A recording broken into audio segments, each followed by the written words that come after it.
If you notice your heat pump's refrigerant line or indoor coil is icing up, it's essential to address the issue promptly. Common symptoms include reduced performance, increased energy bills, and visible ice formation. Causes can range from low refrigerant levels to dirty air filters.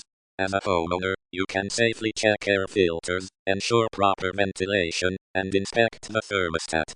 However, avoid handling refrigerant, opening sealed systems, or working on live high-voltage circuits. A qualified Hvac technician will diagnose the issue, repair or replace faulty components, and ensure proper refrigerant levels.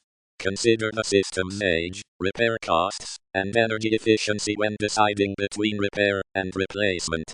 Regular maintenance can help prevent icing issues. If you notice severe overheating, a gas smell, or a carbon monoxide alarm, stop the system and contact emergency services or a qualified technician.